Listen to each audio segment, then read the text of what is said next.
do you believe that Ric Flair has had sex with 10,000 women? No. I'm not a Ric Flair fan. He's a liar. If you've seen one of Ric Flair's matches, you've seen them all. Same bumps, upside down, over the turnbuckle, run along the apron, slime him off the top. Once you've seen that, you've seen it, match is over. Yeah. And what do you want to talk about where your heat with Ric Flair came from? I think it had something to do with you were supposed to wrestle him in Memphis, but the angle was changed. Well, I don't know if that was really the heat part. We just didn't like one another in real life type thing. I mean, Rick was he was different.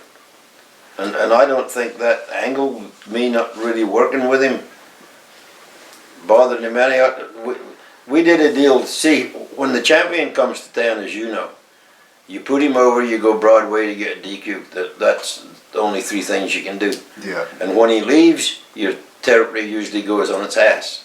Yeah. Well, I had that bright idea. It was my job to keep it up.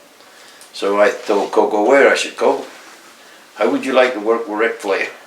He said, oh, the world's champion. I said, yeah. He said, that'd be great. I said, well, I need an opponent for when he leaves, and that will be you. So we shot the angle for the Southern title holder always wrestled the world's champion that came in this territory.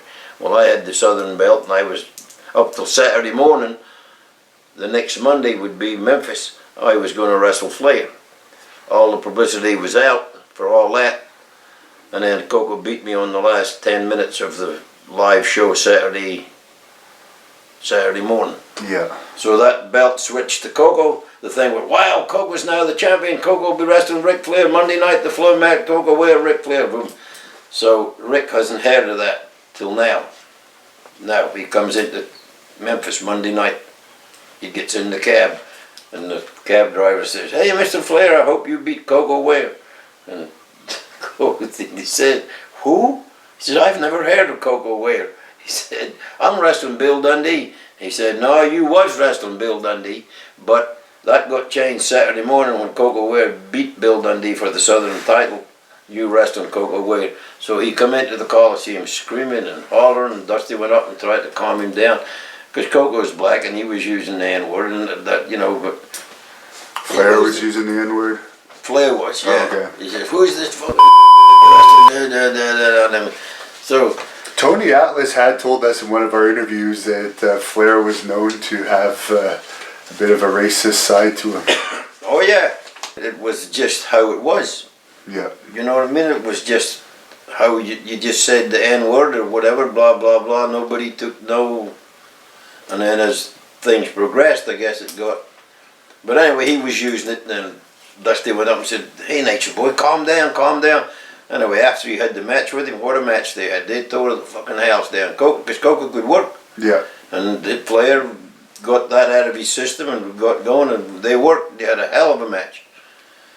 So then I had an opponent now come back next week.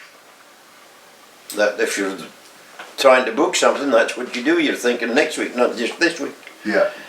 So that's what it does. And then I would. So, but I don't really think that got heat with him. We just never saw eye to eye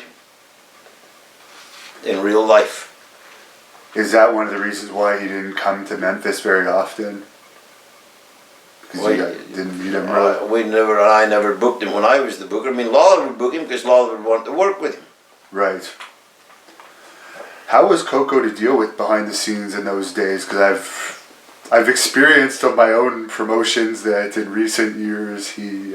No, he got worse as he got older. Yeah, he wants to come in and beat whoever the local star is and leave. Yeah, well, that